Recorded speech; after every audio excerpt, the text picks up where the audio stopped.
వెళ్ళిపోయింది.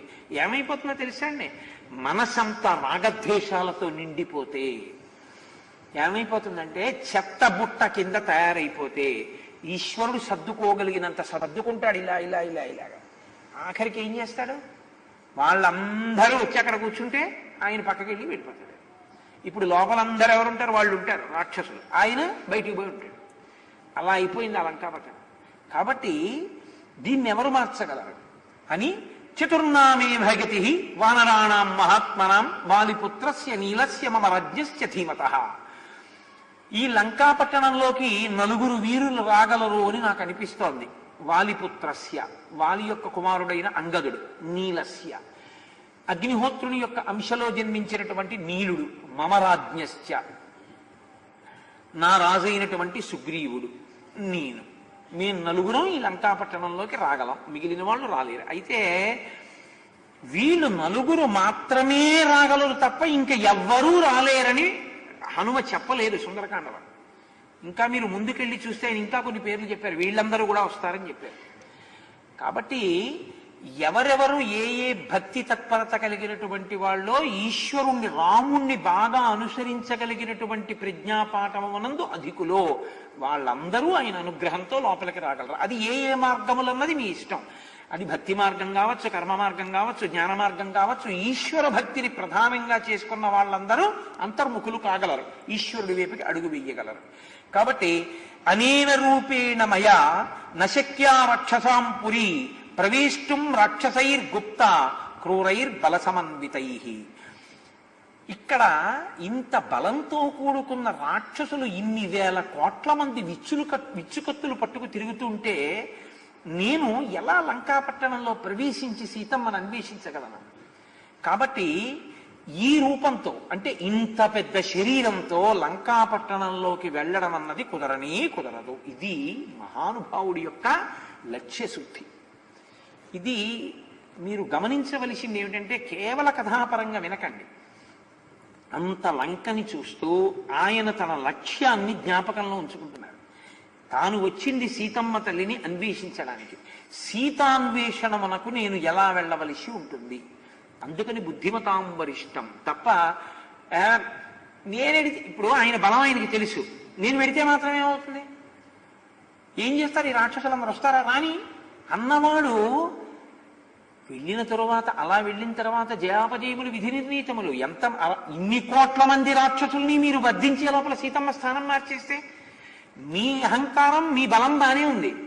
రామకార్యం ఏమైనట్టే? రామకార్యం చెడిపోలేదు. ప్రభు కార్యం కోసం, తను వచ్చిన లక్ష్యం కోసం అవసరమైన రీతిలో వంగగలిగితే, ఒదగగలిగితే వాడు ప్రాజ్ఞుడు. ఒక ధనస్సు ఎదుట ఉన్న లక్ష్యాన్ని కొడుతుంది, కొట్టేటప్పుడు వంగుతుంది ధనస్సు. వింటినారిని పెట్టి తాడు కడితే వంగుతుంది, వంగని ధనస్సు కొట్టదు, వంగిన ధనస్సు కొడుతుంది. కిందకి వంగిన స్విచ్ లైట్ని వేయించగలదు, పైకి వెళ్ళిన స్విచ్ ఆర్పేస్తుంది. వంగినదేదో ప్రకాశించగలదు, వంగనిది ప్రకాశించదు కదండి. అందుకేగా బహుశా స్విచ్లన్నీ కిందకి అందుకే ఉంటాయి, ఇలా ఉంటాయి.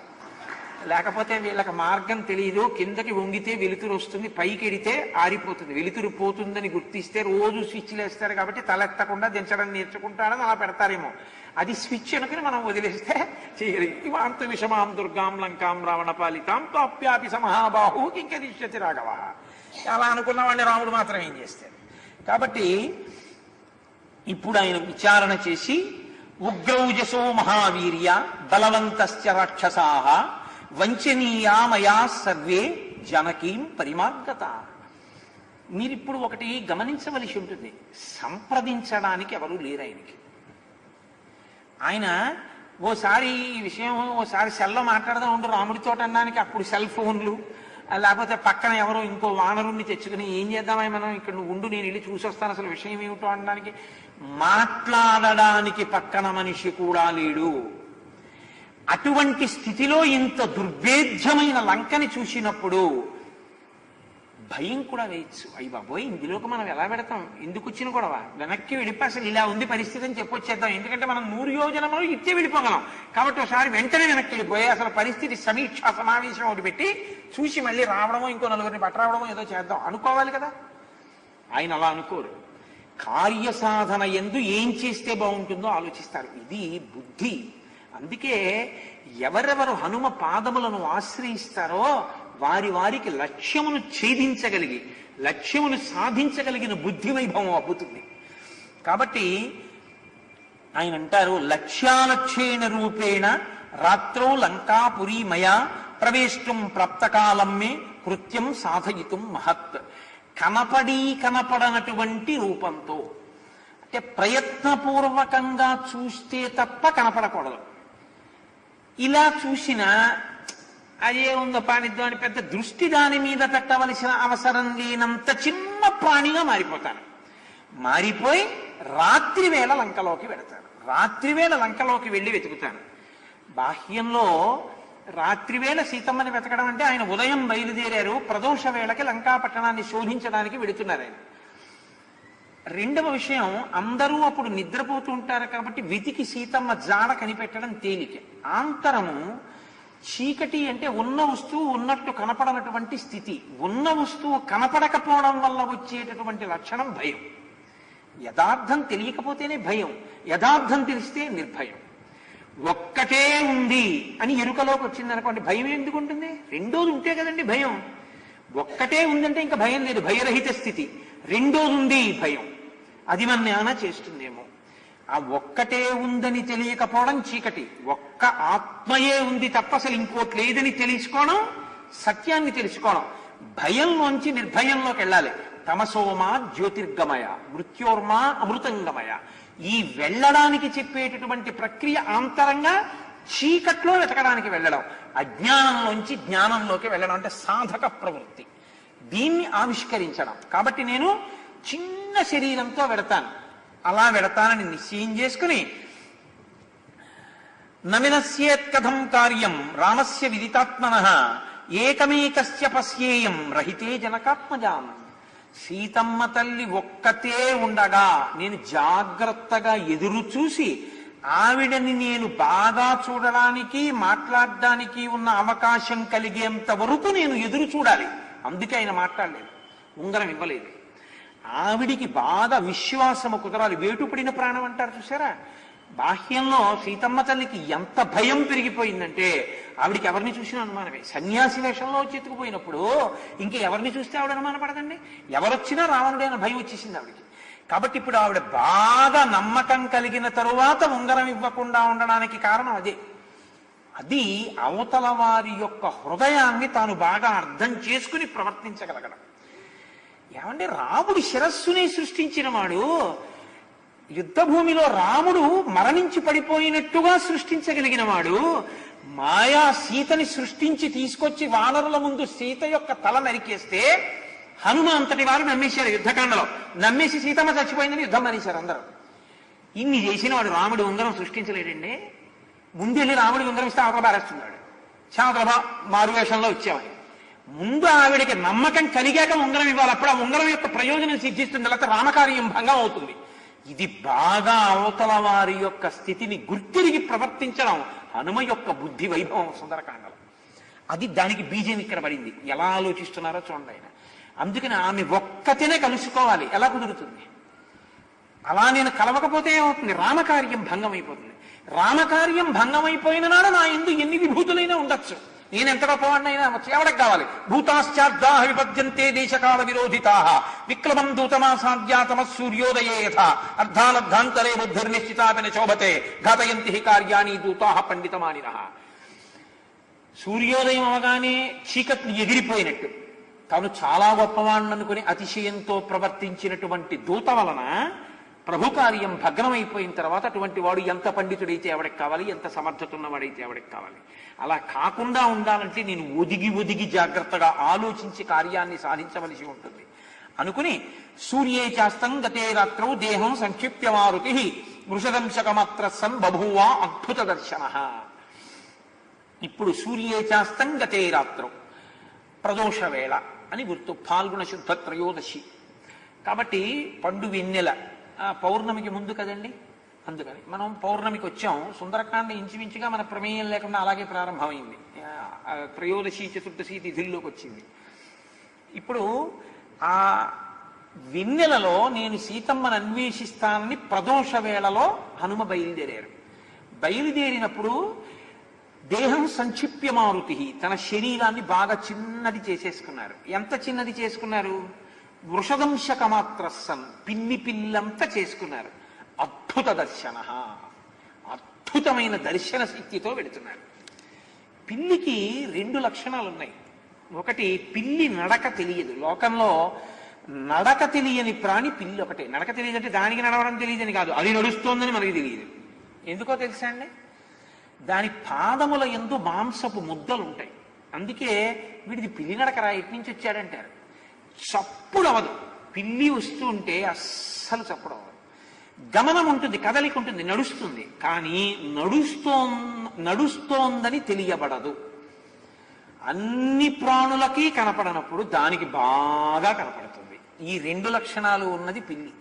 అందుకని మహర్షి అద్భుత దర్శన అంటారు. ఇప్పుడు ఆయన నడుస్తున్నారు. ఎటు నడుస్తున్నారు? మీకు కనపడే నడక కాదది, ఆంతరంలో. బాహ్యంలో ఆయన లంకలోకి వెడుతున్నారు, ఆంతరంలో తనలోకి తాను వెడుతున్నాడు యోగిగా. అంతర్ముఖ సమారాధ్య బహిర్ముఖ సుదర్లభ, లోపలికెడితే దొరుకుతుంది సీతమ్మ ఆత్మ. కాబట్టి ఇప్పుడు అంతర్ముఖత్వం. ఈ పైవన్నీ మూసేశారు, కళ్ళు మూసేసుకుంటున్నారు. పద్మాసనం వేసి కూర్చుని యోగి పుంగవుడై అంతర్ముఖులయ్యారు. అంతర్ముఖులై లోపలికి వెడుతున్నారు. మనిషి అంతర్ముఖుడై లోపలికి ప్రయాణం చేసి ఆత్మవస్తువుని తెలుసుకునే ప్రయత్నంలో ఉన్నప్పుడు కదలిన కదలికలు పైకి తెలియవు. ఆ కదలికని, ఆ చప్పుడు మీకు తెలియదు. ఎటు వెడుతున్నాడు అంటే మీరేం చెప్పలేరు. అంతర్ముఖత్వం పొందినటువంటి వ్యక్తి యొక్క గమనం మీకు తెలియదు. ఇది పిల్లి పిల్ల యొక్క నడక. అందుకని పిల్లి పిల్ల అంత అవడం. లోపలికి వెళ్ళి చూడబడేటటువంటి వస్తువు వేరు, వీటితో పై ఒక్కటే చూస్తాం. ఈ పైన చూసే కళ్ళు అందరికీ ఉన్నాయి, లోపల చూసే కన్ను పొందినటువంటి వాడెవడో వాడు అదృష్టవంతుడు. వాడు జ్ఞాననేత్రమును పొందినవాడు. కాబట్టి అందుకు కదండి ఉపనయనము. కాబట్టి ఇప్పుడు జ్ఞాననేత్రమును పొందినటువంటి వాడు అద్భుతమును దర్శించిన వాడు. ఆత్మకి అద్భుతమని పేరు. యోగి లోపలికి వెళ్ళి దర్శనం చేయడానికి చేసేటటువంటి ప్రక్రియ ఆంతరముగా ప్రతిపాదన. బాహ్యమునందు లంకలోకి వెడుతున్నటువంటి హనుమ. కాబట్టి ఇప్పుడు ఆయన ఆ ప్రాకారం దగ్గరికి వెళ్ళి ఒక్కసారి ఆ లంకా పట్టణాన్ని చూశారు. ప్రదోషకాలే హనుమన్ పూర్ణముత్పుత్య వీర్యవాన్ ప్రవివేశ పురీం రమ్యాం సువిభక్త మహాపథాన్. ఆ ప్రదోష కాలంలో వేగంగా వెళ్ళి చూసినటువంటి హనుమకి బాగుగా విభజింపబడి చక్కటి మార్గములతో కూడినటువంటి లంకాపట్టణం కనపడింది. ప్రసాదమాలావితతాం స్తంభై కంచనరాజతై శాతకుంభమయైర్జాలై గంధర్వ నగరోపమాం. గంధర్వ నగరమా మాయ చేత సృష్టింపబడినదా అన్నట్టుంది. ఎందుకంటే బాహ్యంలో అసలు అలా కడతారని మీరు ఊహించడం కుదరదు. ఇప్పుడు అలా అనగానే మీ దృష్టి ఏమవుతుంది? ఆగిపోతుంది. అవునా కదా? అసలు బాహ్యంలో అలాంటి వస్తువు ఉండదు. అటువంటి వస్తువు మీకు కనపడింది అనుకోండి, మీరు అలా ఉండిపోతారా? ఉండిపోరా? అలా ఉండిపోయిన క్షణంలో మీ మనస్సు కూడా మీ కన్నుల ద్వారా వస్తువు మీదకి వెళ్ళి నిలబడిపోయింది. నిలబడిపోగానే మీరు దేనికోసం బయలుదేరారో అది మీరు మర్చిపోయారు. బాహ్యంలో వస్తువు అలా ఉందని చెప్పి దాన్ని చూడకుండా తను అనుకున్న వస్తువు కోసం తాను వెళ్ళిపోతే ఆయన ప్రాజ్ఞుడు కదా. వస్తువు చాలా గొప్పది, దాన్ని చూస్తూ ఆయన ఉండరు. ఆయన సీతమ్మ కోసం వెళ్ళిపోతారు. ఇది ఆయన వైభవం, ఆయన అంతఃసౌందర్యం చెప్పడం, ఆయన దేని చేత సుందరుడో చెప్పడం సుందరకాండ.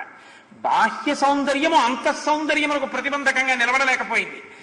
ఇది చెప్పగలిగిన విషయం ఇంత ప్రజ్ఞతో ఈ సౌందర్యమునందొచ్చేటటువంటి ఘర్షణలలో నిలబడగలిగిన ప్రజ్ఞని చూపించిన సౌందర్యావిష్కరణ చేసిన కాండ సుందరకాండ. ఇది మీరు అనుభవించవలసినటువంటి విషయం. అవి ఎలా ఉన్నాయి? పైగా ప్రసాదమాలావితతాం, ఒక్కటి కాదు, ఓ పెద్ద హర్మ్యం పక్కన పాడుపడిపోయిన ఇల్లు ఉన్నాయనుకోండి, ఏదో 2 లడ్లు ఓ ఉప్పు కణికే ఉన్నట్టు ఉంటుంది. 2 లడ్లు తినేసి ఇంకోటి తినడానికి ఓ ఉప్పు కణిక నోట్లో వేసుకున్నట్టు ఉంటుంది. అలా కాదు. ప్రసాదమాలావితతాం స్తంభై కాంచనరాజతై శాతకుంభమయై దివ్యై గంధర్వ నగరోపమాం. ప్రసాదమాలావితతాం, ఆ ప్రాసాదములన్నీ కూడా అంతఃపురములు, భవనములన్నీ కూడా పెద్ద వరుసల కింద ఉన్నాయి, మాలల కింద. అన్ని శాతకుంభమయై దివ్యై, అన్ని బంగారంతో నిర్మించారు. ఇప్పుడు చంద్రకిరణములు పడుతున్నాయి వాటి మీద. ఎలా ఉంటుంది అసలు ఆ సొబగు? ఒక పచ్చటి తేజస్సు వస్తుంటుంది. ఇటువంటి ఉద్యానవనాలు, పక్షులు, జంతువులు. మహర్షి అన్నారు జాలై, కిటికీ కూడా నువ్వు ఎప్పుడూ అటువంటి చూడలేదన్నారు. కిటికీయే మనం చూడందైతే ప్రసాదమాలావితతాం చూసి కూడా అలా చూస్తూ ఉండిపోకుండా సీతమ్మని చూడాలని కదలగలిగితే ఆయన ఎంత సమర్థుడై ఉండాలి, ఎంతటి బుద్ధిమతాం వరిష్టం అయి ఉండాలి. అది చెప్పడానికి వాక్కులు సరిపోతాయా? చాలవు. అది ఆయన ప్రజ్ఞ. అందుకే హనుమద్వైభవాన్ని ఆవిష్కరించింది, ఒక సాధకుని యొక్క వైభవాన్ని ఆవిష్కరించింది సుందరకాండ.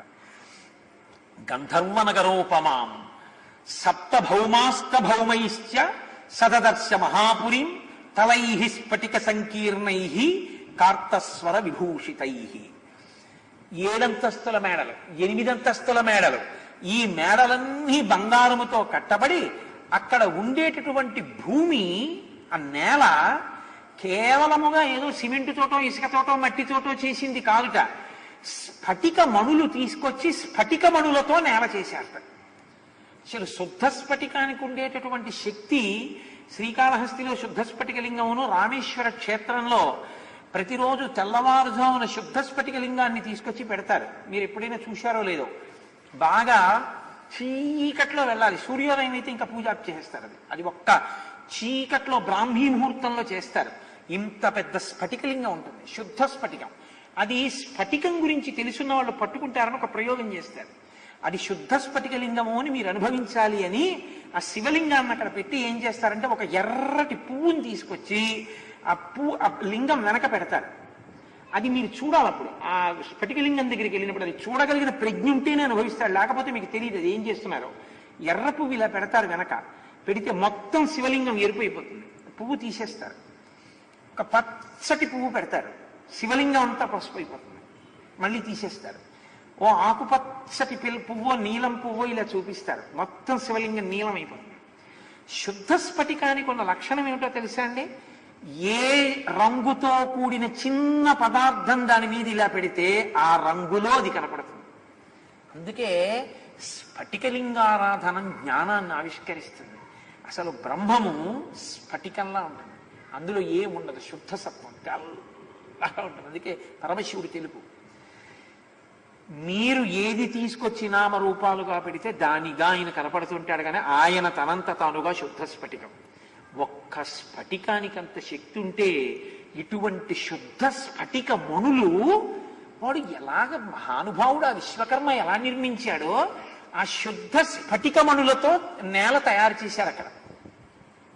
ఇప్పుడు ఎర్రటి పాదం ఉన్నటువంటి ఒక స్త్రీ గడప మించి ఇలా తల అడుగెత్తి వేస్తోంది అనుకోండి, నేలంతా ఎర్రగా ఉంటుంది.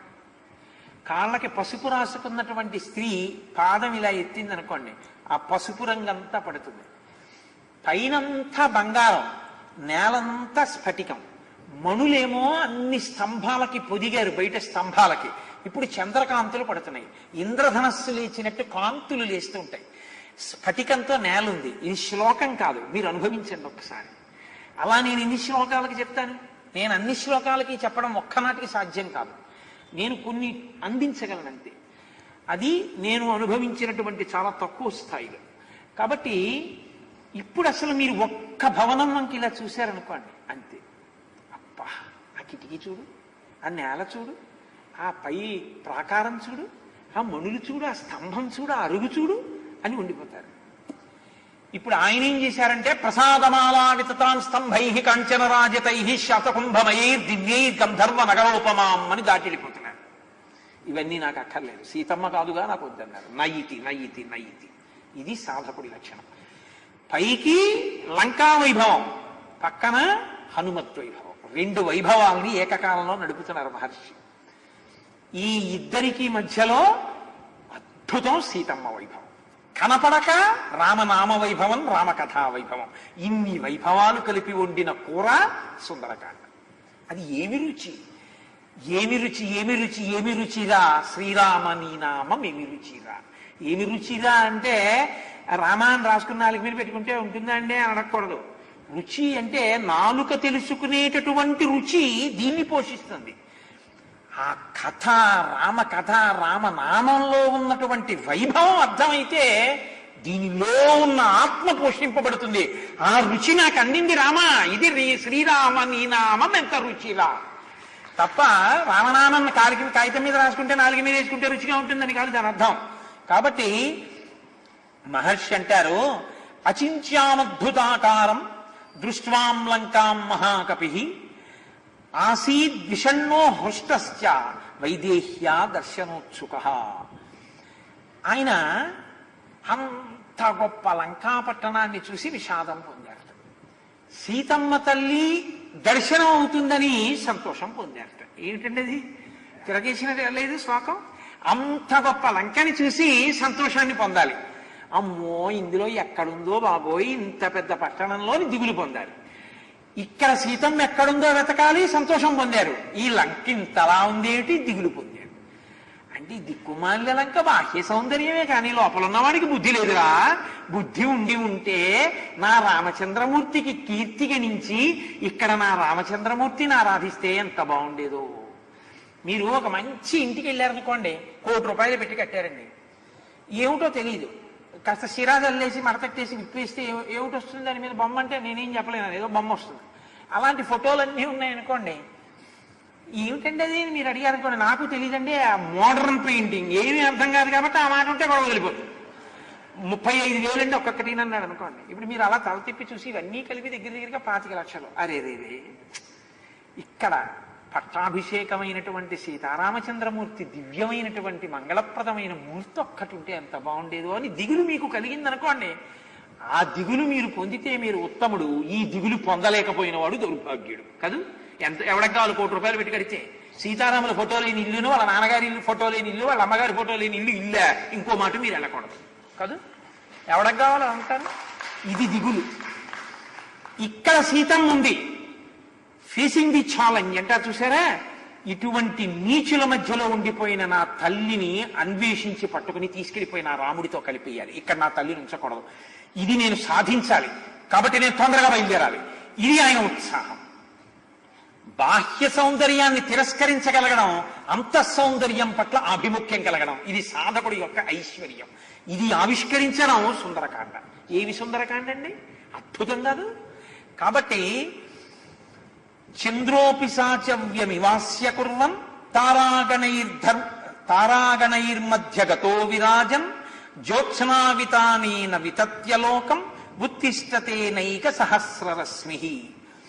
అప్పుడుట చంద్రభగవానుడు పూర్ణంగా ప్రకాశిస్తున్నట్ట. శుద్ధత్రయోదశి కదండి, బాగా పూర్ణమైనటువంటి కాంతులతో ఉన్నాడు ఆయన.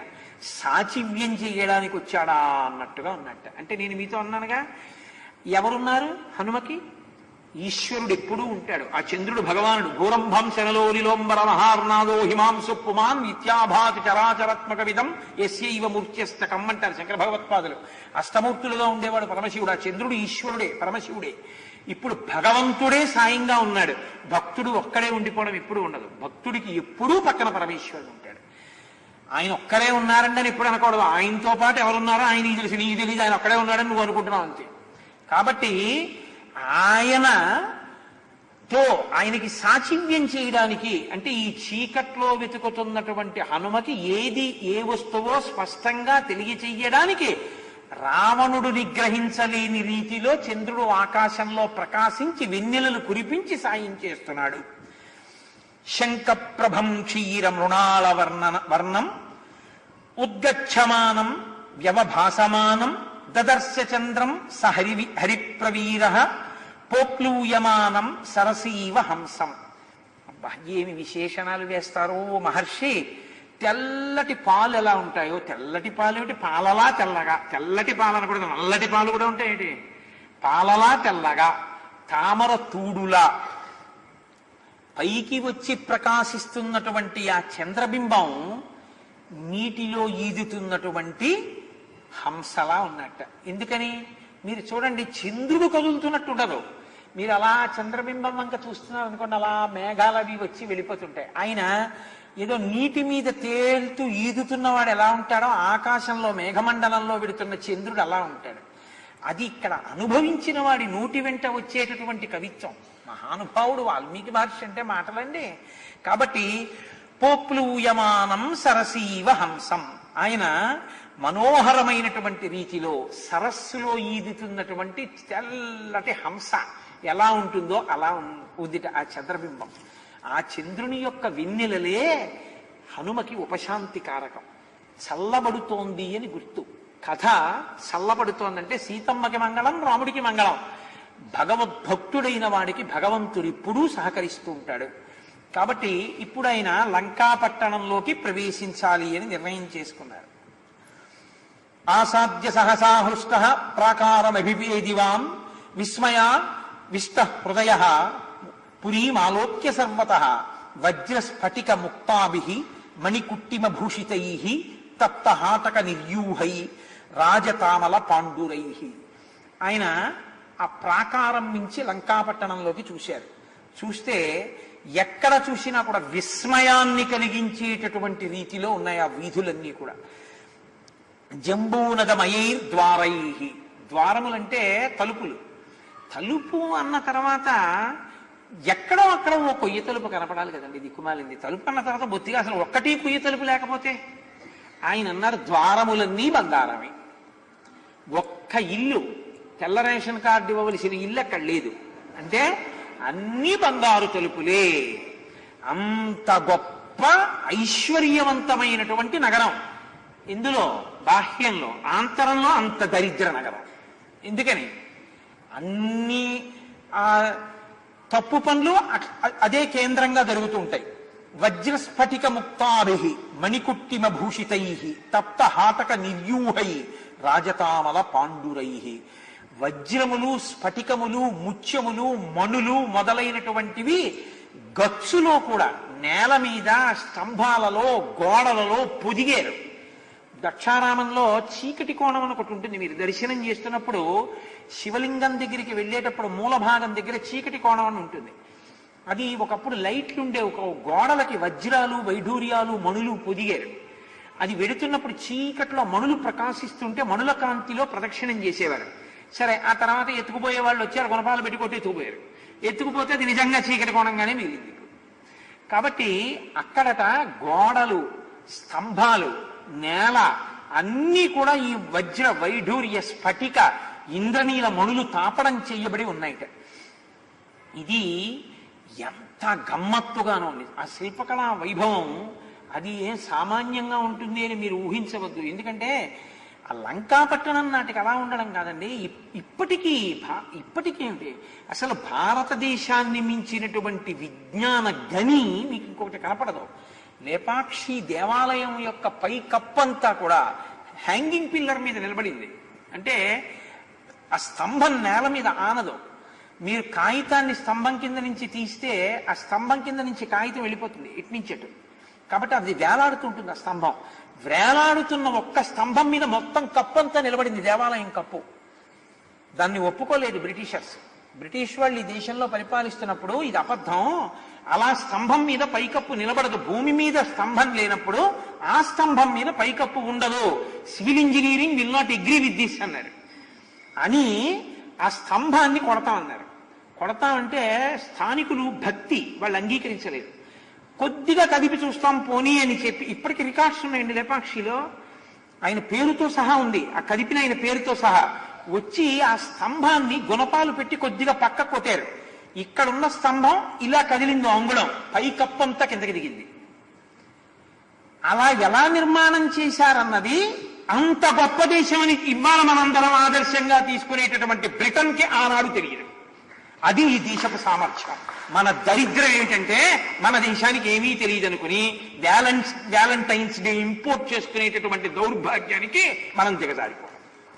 కాబట్టి ఆయన అంటారు, అటువంటి గొప్ప గొప్ప మేడలు, అటువంటి గోడలు, క్రౌంచ బర్హిణ సంఘస్థై రాజహంస నిషేవితై తూర్యాభరణ నిర్ఘోషై సర్వత ప్రతినాదితాం. కేవలం బాహ్యంలో చైతన్యం లేనటువంటి మణులు, ఆ ప్రకాశమే కాదుట. అక్కడ ఏ ఇంటి ముందు చూసినా కొలనులు, ఏ ఇంటి ముందు చూసినా రాజహంసలు, ఏ ఇంటి ముందు చూసినా నెమళ్ళు, నెమళ్ల క్రాంకణాలు, పురివిప్పి ఆడుకుంటున్నటువంటి నెమళ్ళు, హంసలు, వాటి కులుకులతో కూడినటువంటి నడకలు, వాటితో ఎంత అందంగా ఉందోట. నేయమన్యేన నగరీ శక్యా దర్శయితుం బలాత్ రక్షిత రావణ బలై ఉజ్జతాయుధారిభి. ఇటువంటి లంకాపట్టణాన్ని ఎవరు జయించగలరు? ఎవరు